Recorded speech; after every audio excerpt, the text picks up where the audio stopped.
오늘은 좋은 약은 입에 쓰다 라는 제목으로 말씀 전하겠습니다. 방금 제목을 말씀드린 것처럼 몸에 좋은 약은 입에 쓰다 라는 말이 있어요.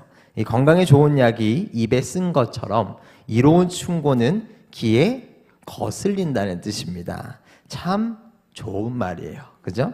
그런데 반대로 이런 말도 있어요. 맛있는 것만 먹고 살기도 짧은 인생이다. 왜 굳이 입에 쓴 걸 먹어요? 사람은 누구나 달달한 거, 정말 초콜릿처럼 달다는 게 아니라 내가 먹고 싶은 거, 내가 가지고 싶은 거, 내가 하고 싶은 것만을 하면서 살고 싶어 하는 것이 사람의 본능입니다. 입에 쓴 약을 먹고 싶어서 먹는 사람이 사실 어디 있겠습니까? 그러나 먹고 싶지는 않더라도 입에 쓴 약을 먹어야 한다는 걸 모르는 사람은 없습니다. 우리의 신앙도 그렇습니다. 사실 여기 이제 저녁 시간에 우리의 일상 중에도 이 공감 예배로 나오실 정도의 성도님들이시면요, 모르지 않아요. 하나님의 징계가 나를 위한 것이고요, 하나님께서 내게 주신 고난의 시간을 통해서 나를 연단하시고 훈련시키시는구나, 이것을 모르지 않습니다. 그런데 알지만 싫은 겁니다. 누가 굳이 힘든 길을 사실 걷고 싶겠습니까? 누가 굳이 어려운 길을 찾아서 걷고 싶어 하겠어요? 맛있는 신앙생활만 하고 싶어 하는 게 우리의 마음이에요. 매일매일 행복했으면 좋겠고요, 매일매일 아픈 곳이 없었으면 좋겠어요. 매일매일 우리 가족들이 다 잘 됐으면 좋겠고, 내가 하는 일 쭉쭉 잘 돼서 좋은 일도 많이 하고 싶어요. 돈도 많이 벌어서 그 돈을 필요로 하는 곳에 도와주고 싶은 것도 참 우리가 살고 싶은 맛있는 인생입니다. 그러나 하나님 앞에 우리는 언제고 결단해야 되는 줄로 믿습니다. 맛있는 것만 먹다 보면 살쪄요. 건강에 굉장히 해롭습니다. 그래서 입에 쓴 것도 먹어야 건강해집니다. 우리도요, 우리의 신앙의 건강을 위해서 고난이 힘든 줄 알고 징계가 슬픈 줄 알지만 결단하며 순종해야 돼요. 오늘 본문 11절 말씀도 말해요. 11절 말씀입니다. 무릇 징계가 당시에는 즐거워 보이지 않고 슬퍼 보이나 후에 그로 말미암아 연단받은 자들은 의와 평강의 열매를 맺느니라. 아멘. 징계는 그 순간에는 결코 즐겁지 않습니다. 힘들고요, 억울하고요, 눈물이 나기도 해요. 특별히 본문에서 이제 보이다라는 단어가 있어요. 근데 이제 보이다라는 뜻으로 번역된 이 헬라어를 보면 도케이라는 단어인데, 이 단어가 무슨 뜻이냐면요, 판단하다, 생각하다라는 뜻이에요. 그런데 그냥 판단하고 그냥 생각하는 게 아니에요. 전제가 있어요. 당연히 그렇게 판단하고 당연히 그렇게 생각한다는 뜻이에요.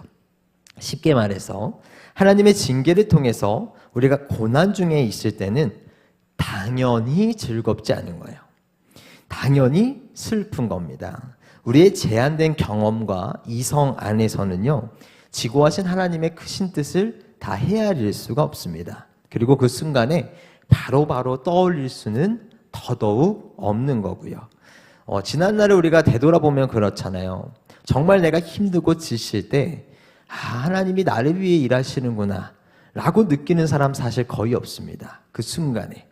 물론 그 믿음이 성숙하고요, 이제 그 성품이 온유한 사람은 충분히 그 순간에도 그런 믿음을 가질 수 있어요. 그 신앙이 성숙되어지면. 그러나 대부분 그러기 쉽지 않습니다. 대부분의 사람은요, 돌이켜 보니까 그때 그날들이 은혜였던 거예요. 그 순간에는 잘 못 느낍니다. 지나고 나니까, 그 고난이 지나가고 연단의 과정을 겪고 나서 나의 믿음이 한 단계 성숙되어지고 나니까 돌이켜보니 모든 것이 다 하나님의 은혜였구나 라고 고백합니다. 그래서 참 힘들어요. 순간순간마다 하나님의 은혜가 느껴지면 우리가 숭고히 받아들일 겁니다. 고난 중에 있을 때 하나님의 사랑이 나도 모르게 깨달아지면요, 하나도 힘들지 않을 거예요. 그냥 묵묵히 받아들일 겁니다. 그러나 그렇지 않다는 거예요. 그래서 그 순간에 우리의 마음이 참으로 어려워집니다. 그게 우리가 갖고 있는 인간의 연약함이지요. 물론 오늘 말씀이 증거하는 것처럼 그로 말미암아 연단받은 자들은 의와 평강의 열매를 맺습니다. 이렇게라고 기록하고 있어요. 이와 동일한 맥락에서 이 사도 바울이요, 의와 평강의 열매를 의의 면류관으로 표현합니다. 디모데후서 4장 7절과 8절 말씀인데 우리 두 절의 말씀을 한 목소리로 읽겠습니다. 시작. 나는 선한 싸움을 싸우고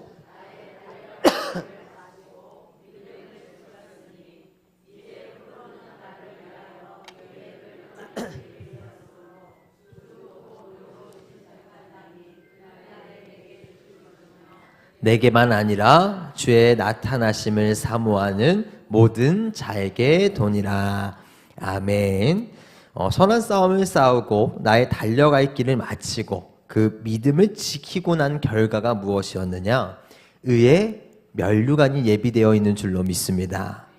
우리가 성도로 살아가는 궁극적인 이유는 사실 딱 하나입니다. 완전한 구원에 이르는 것. 이 땅이 아닌 저 하늘에서의 영원한 구원을 누리는 것이 우리가 성도로 살아가는 목적이지요.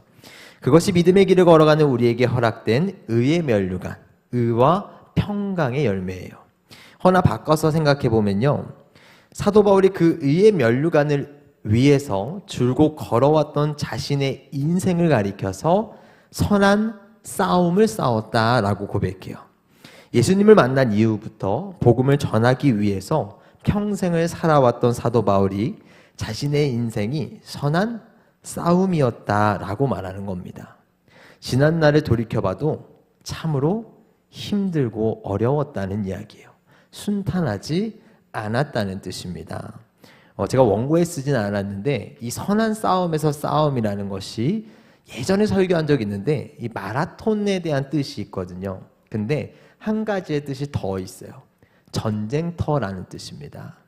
그래서 사도 바울이 자신이 살아온 삶이 길고 긴 마라톤을 상징하기도 하지만 전쟁터 같았다는 거예요. 복음을 지키기 위해서 또 하나님을 믿음으로 걸어왔던 자신의 모든 인생이 험난했다는 겁니다. 고린도후서 11장 23절에서 27절의 말씀에 보면 그가 얼마나 많은 고난의 순간들을 겪어왔는지 기록하고 있습니다. 우리 23절에 그들이 그리스도의 일꾼이냐 정신없는 말을 하거니와 나는 더욱 부러워하도다.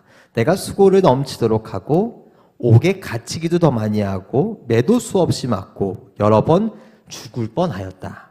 24절에 유대인들에게 40에서 하나 감한매를 5번 맞았으며 3번 태장으로 맞고 1번 돌로 맞고 3번 파선하고 일주일을 깊은 바다에서 지냈으며 여러 번 여행하면서 강의 위험과 강도의 위험과 동족의 위험과 이방인의 위험과 신의 위험과 광야의 위험과 바다의 위험과 거짓 형제 중에 위험을 당하고 또 수고하며 애쓰고 여러 번 자지 못하고 줄이며 목마르고 여러 번 굶고 춥고 헐 벗었노라. 야, 이게 사도 바울이 썼다고 생각 안 하고 그냥 읽어보면요, 얼마나 비참한 인생이에요. 얼마나 슬픈 인생입니까? 심지어 27절에 보면 여기가 제일 슬퍼요. 줄이며 목마르고 여러 번 굶고 춥고 헐벗었대요. 우리가 길을 지나가다가 누가 이렇게 행위를 하지 않고 말로만 해도 우리는 나도 모르게 긍휼을 품을 겁니다. 근데 사도 바울이 살아온 세월이 이랬다는 거예요. 참 쉽지 않은 인생이었습니다. 사도 바울은요, 사실 잘 나가는 사람이었어요. 그런데 예수 믿고 자신의 인생이 바뀌죠. 스스로 고난을 자처했고요, 스스로 어려운 길을 걸었던 사람이 바로 사도 바울입니다. 사도 바울의 인생뿐만 아니라 성경 곳곳에는 예수님 믿고 고생만 하다가 떠나간 사람들의 기록이 정말 많이 있습니다. 왜 굳이 이 힘든 길을 걷습니까? 꼭 입에 쓴 좋은 약 안 먹어도 되잖아요. 먹고 싶은 것만 먹어도 우리 인생은 너무 짧은 인생인데 왜 굳이 좋은 것만 하고 하고 싶은 것만 하지? 왜 굳이 힘든 길을 자처해서까지 걸어가냐는 거예요. 이유는 딱 하나입니다. 하고 싶은 것만 하고 떠나기에는 영혼 속에 살아갈 우리의 인생이 너무 길기 때문입니다. 다시 본문 11절 말씀을 보면 무릇 징계가 당시에는 즐거워 보이지 않고 슬퍼 보인다 라고 말해요. 누구의 생각이고 누구의 시선입니까? 우리의 생각이고 우리의 시선이에요. 내 생각에는 당연히 즐거워 보이지 않고 당연히 슬퍼 보이는 겁니다. 우리의 육신은 이 너머에 있는 무언가를 볼 수가 없습니다. 그래서 고난 속에 슬퍼하고 힘들어하는 게 당연하다라고 느껴져요. 그러나 앞선 8절에서 10절의 말씀을 보면요, 그 징계를 주시는 하나님의 시선에서는 그것이 결코 슬퍼하고 아파할 게 아니라는 거예요. 8절에서 10절 말씀을 우리 다시 한번 읽겠습니다. 우리 함께 합니다. 징계는 다 받는 것이거늘 너희에게 없으면 사생자요 친아들이 아니니라. 또 우리 육신의 아버지가 우리를 징계하여도 공경하였거든 하물며 모든 영의 아버지께 더욱 복종하며 살려하지 않겠느냐. 그들은 잠시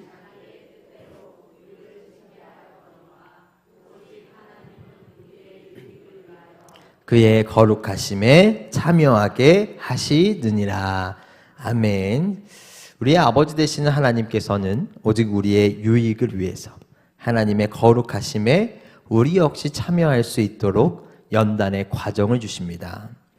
이 세상에 자신의 자녀를 사랑하는 그 어떤 부모도요, 자신의 자녀가 잘못된 길을 가고 있음에도 방치하는 부모는 없습니다. 지금은 사실 사라진 하나의 표현인데요. 옛적에는, 지금은 말하면 안 되지만 옛적에는 사랑의 매라는 표현이 있었어요. 사랑의 매를 왜 들었어요? 사랑하니까 든 겁니다. 우리가 이걸로 폭행을 목적으로 들지 않았잖아요. 사랑의 매는 매라는 게 목적이 아니라 사랑의 목적이 있었던 겁니다. 제가 어렸을 적에요. 지금 아니에요. 옛날에 초등학교 저학년 때 아버지 지갑에 손을 댄 적이 있습니다. 그때가 처음이자 마지막이었어요. 오해하실까봐. 그때 저학년 때 아버지 지갑에 5,000원이 삐져나와 있더라고요. 그 집 거실 식탁 위에. 그 돈이 얼마나 커 보였는지 저도 모르게 챙겼어요. 아직도 기억나는 게 주머니에 넣은 것도 아니에요. 그 어린 마음에 그거를 책상 그 위에 서랍이 이렇게 옛날 책상 보면 이렇게 책상에 붙어서 서랍이 위에 올라가는 게 있었어요. 그 매니에 이렇게 넣어놨어요. 그러면 안 걸릴 줄 알았나 봐요. 어린 마음에. 자, 걸렸을까요? 안 걸렸을까요? 걸렸으니까 하는 얘기입니다. 그때 이렇게 넣으면서 사실 얼마나 시간이, 이게 마음이 벌렁벌렁한지. 5,000원 얼마나 커요? 초등학생인데 2학년인가 3학년이었을 거예요. 걸렸어요. 그러니까 살아보니까 애기들이 거짓말하면 티가 나요, 안 나요? 너무 나요. 자기들은 뻔뻔하게 완벽하다 생각하는데 눈빛부터 흔들립니다. 그죠? 그래서 걸렸습니다. 그래서 그때 아버지가 딱 그 돈을 받고 나가셨어요. 근데 어머니가 살면서 처음으로 어머니의 빗자루로 그렇게 맞아본 적이 없습니다. 그때 이후로 다시는 그 나쁜 짓을 하지 않아요. 제가 만약 그날 바늘도둑이 소도둑된다고 어머니가 혼내지 않으셨으면 또 그랬을지도 몰라요. 근데 정말 그때 맞은 빗자루가 아직도 아파요, 저는. 그 이후로 맞아본 적이 없어서. 그래서 그랬던 기억이 있어요. 자, 근데 어머니가 그때 빗자루를 들었을 때 왜 저를 빗자루를 들고 혼내셨습니까? 그냥 겁도 없이 나쁜 짓을 하는 이 악인을 처벌하기 위해서 드신 게 아니잖아요. 그냥 이 놈을 경찰서에 보내지 못하니까 내가 정의의 이름으로 심판하겠다. 그런 뜻은 아니잖아요. 오직 내 자녀가 잘못된 길을 걷지 않도록 하기 위한 어머니의 마음이셨습니다. 지금 생각해보면 사실 얼마나 속상하겠어요. 어머니의 마음에서 내 아들이, 이렇게 착한 내 아들이, 이렇게 잘생긴 내 아들이 나쁜 짓을 했을 때 어머니의 마음 정말 아프셨을 거예요. 그래서 빗자루를 드셨습니다. 하물며 모든 영의 아버지 되시는 하나님이십니다. 우리를 친히 사랑으로 빚으시고 친히 직접 빚어서 만드신 분이에요. 그런 하나님께서 오직 우리의 유익만을 위해서 우리에게 징계를 주시고요, 고난을 주시는 줄로 믿습니다. 하나님의 생각과 시선에서는요, 우리가 슬퍼할 이유도 없고요, 아파할 이유도 없어요. 왜냐? 하나님 보시기에는 더 나은 미래, 더 좋은 미래가 기다리고 있기 때문에 당연히 필요한 과정인 겁니다. 한 사람의 운동선수가요, 이제 대회를 준비함에 있어서 정말 많은 훈련이 요구됩니다. 특히 이제 우리가 다 아시는 올림픽이나 아시안 게임을 준비하는 운동선수는 그 훈련량이 정말 말도 안 될 정도로 길어요. 아시지만 올림픽이 끝나면 몇 년 뒤에 열려요? 4년 뒤에 열려요. 올림픽이 끝나면 그 날부터 4년을 준비한대요. 올림픽이 시작될 때까지. 그 선수들은 그 수많은 훈련을 견뎌내는 겁니다. 수십만 명의 사람이, 수백만 명의 사람이. 그런데 올림픽을 보면 누가 나와요? 국가대표들만 나옵니다. 그 선수분들이 예약표 꺼내놓고 국가대표로 출전한 게 아니에요. 돈으로 사서 입장권을 끊어서 오신 게 아니에요. 국가대표가 되기 위해서 엄청난 양의 훈련을 이겨냈고요. 각 나라에서 정상에 오른 자들이에요. 그런데도 올림픽에서는 각 나라에서 내놓으라 하는 사람들이 모였는데 메달은 몇 개예요? 3개밖에 없습니다. 딱 3명에게만 주어지는 자리입니다. 모든 선수들은 바로 그 3명에게만 주어지는 그 메달을 위해서 자신의 인생을 갈아 넣어요. 그런데도 단 3명을 제외하고는 그 정상의 자리에 오를 수가 없다는 거예요. 그래서 그 결과로 인해서 자신의 삶을 돌아보며 좌절하고 슬퍼하기도 합니다. 그런데요, 만약에 우리가 미친 듯이 행하는 훈련에 반드시 보장된 트로피가 있고 금메달이 있습니다. 그냥 훈련만 미친 듯이 하면 돼요. 내가 국가대표로 뽑히기 위해서 안간힘을 쓰고 국가대표가 되고 나서도 메달을 따기 위해서 경쟁하는 게 아니라 그냥 훈련만 하면 됩니다. 그럼 똑같이 트로피가 나오고 금메달이 나와요. 그럼 어떤 선수가 자신의 훈련을 마다하겠습니까? 그리고 또 어떤 선수가 그 훈련이 힘들다고 느끼겠어요? 훈련이 힘든 건요, 내 미래가 명확하지 않기 때문이에요. 내가 이 훈련을 하고 나서 나에게 찾아올 결과가 눈에 보이지 않기 때문에 힘든 겁니다. 그러나 그것이 명확하고 분명히 나에게 금메달이 주어질 거라면 더 열심히 그 훈련에 매달릴 겁니다. 그런데 우리의 신앙이 그렇습니다. 하나님께서 우리에게 주시는 징계, 고난의 과정은요, 의와 화평의 열매라는 트로피, 먼 훗날 하나님 나라에서의 금메달이 보장된 훈련이에요. 그런데 그게 왜 어렵습니까? 왜 그게 힘이 들고 지쳐요? 당장 눈앞에 보이지 않아서요. 정말 그 트로피가 내게 주어질까? 내가 먼 훗날에 하나님 나라에서의 금메달이 정말 내게 주어질까에 대한 두려움이 있기 때문입니다.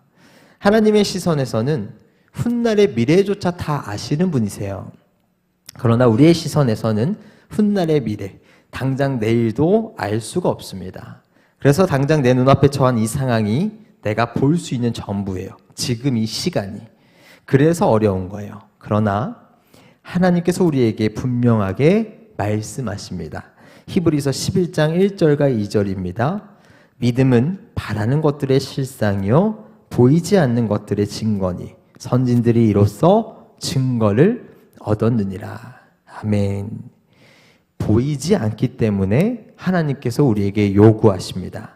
믿음의 눈을 들어 사람의 시선에서는 볼 수 없는 하나님의 시선을 신뢰하는 겁니다.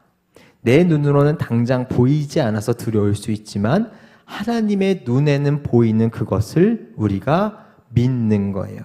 우리는요, 눈으로 보고 확인할 수 있는 거에 대해서 믿음이란 단어를 사용하지 않습니다. 볼 수 없기 때문에, 우리로선 다 알 수 없기 때문에 믿는 겁니다. 나에게 닥쳐온 하나님의 징계가 내 시선에서는 당연히 힘이 들고 아파요. 당연히 슬픕니다. 그러나 우리의 시선이 믿음의 눈을 들어 하나님을 온전히 바라볼 때 우리가 느끼던 그 당연한 것이 변화될 줄로 믿습니다.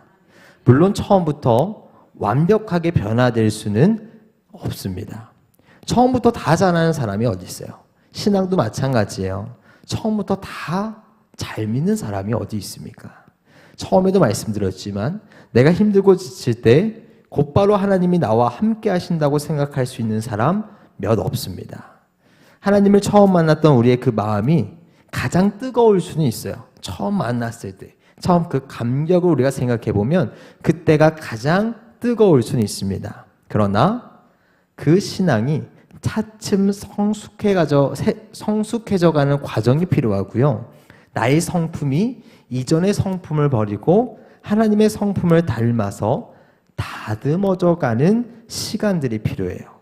우리가 신앙 안에서 자라가는 신앙의 연수가 필요합니다. 그리고 시간이 지나서 지난날에 돌아봤을 때 하나님이 하셨구나. 이 경험을 통해서 우리의 신앙이 차츰 성숙해져 가는 거 아니겠습니까? 사랑하는 성도 여러분, 말씀을 마치겠습니다. 당연히 하나님 안에서 성화되어져 가는 우리의 삶이 고단할 수 있습니다. 처음에는 그 고난의 과정이 참으로 날 힘들게 할 수도 있어요. 그러나 이 또한 훈련되어져 가는 우리의 신앙을 통해서 더더욱 시간이 점차 흐름에 있어서 나날이 단단히 세워져 가는 줄로 믿습니다. 그래서 우리는 우리 삶의 이러한 과정들이요, 징계를 받고 고난을 받는 이 수많은 과정들에 우리가 순종하고 결단하는 거예요. 내가 그 고난이 찾아왔을 때 왜 하나님이 나와 함께 하시지 않는 걸까 하고 의심하며 돌아서는 게 아니라 그 순간에는 사실이 의심될 수 있어요. 그 순간에는 내 마음이 너무 어려울 수도 있어요. 그러나 묵묵히 믿음으로 연단하는 겁니다. 그러면요, 처음엔 힘들었는데 이 신앙이 성숙되어져서 연단해가는 이 과정을 통해서 훗날에는 고난이 나에게 찾아와도 하나님께서 이 또한 나를 극복해 주시겠지라는 믿음이 우리 가운데 함께하는 줄로 믿습니다. 왜 우리가 그런 믿음을 갖습니까? 의의 면류관, 의와 화평의 열매, 하나님 나라의 저 트로피가 내게 보장되어 있기 때문입니다. 묵묵히 고난의 길을 걸어 하나님의 징계를 기꺼이 받아들이셔서 우리에게 보장된 하나님 나라의 트로피를 들어올리시는 그날까지 이 땅을 살아가는 모든 나날들에 우리가 하나님을 믿음으로 전적으로 하나님을 신뢰하셔서 그 어떤 상황 속에서도 환경 속에서도 하나님을 향한 믿음 잃지 않고 단단히 세워져가는 저와 여러분들 되시기를 주님의 이름으로 간절히 소망합니다. 기도하겠습니다. 하나님 감사합니다. 귀한 시간 오늘도 우리에게 하나님의 말씀 허락하셔서 이 말씀을 통해 이 시간 하나님께 더욱이 나아가게 하시니 참으로 감사합니다. 하나님, 오늘 우리에게 주신 말씀이 있습니다. 그저 우리가 하나님의 말씀을 귀로만 듣지 아니하고 우리의 마음에 심어 우리의 삶에 하나님의 말씀으로 말미암아 살아갈 수 있도록 그 말씀의 생명력이 나의 삶을 인도할 수 있도록 하나님의 말씀에 전적으로 신뢰하며 나아갈 수 있는 우리 모두가 되게 하여 주시옵소서. 하나님, 이 땅을 살아가는 동안 사실 하나님 앞에 힘든 순간들이 너무나도 많습니다. 내 마음이 어려운 순간들도 과연 하나님이 나와 함께 하실까 의심되는 순간들도 너무 많습니다. 그러나 하나님, 먼 훗날 그 끝날에 하나님께서 내게 허락하실 의와 화평의 열매가 나와 함께하는 줄 믿음으로 하나님 나라에서 들어올릴 저 트로피를 기대하며 우리가 이 땅을 단단하게 살아나갈 수 있는 우리 모두가 되게 하여 주시옵소서. 하나님께서 내게 주신 고난의 시간이 하나님께서 내게 말씀하시는 사랑의 표현인 줄로 믿습니다. 주여, 우리들 의심하지 아니하고 비록 혹여 넘어질지라도 다시 일어나 하나님께 다시금 나아갈 수 있는 우리 모두가 되어지게 하여 주시옵소서. 주께서 오늘도 우리를 지키시고 내일도 지켜주실 줄 믿습니다. 우리의 모든 나날들 가운데 주님께서 동행하시어 우리의 모든 앞길에 함께하여 주시옵소서. 사랑이 많으신 우리 주 예수 그리스도의 이름으로 기도했습니다. 아멘.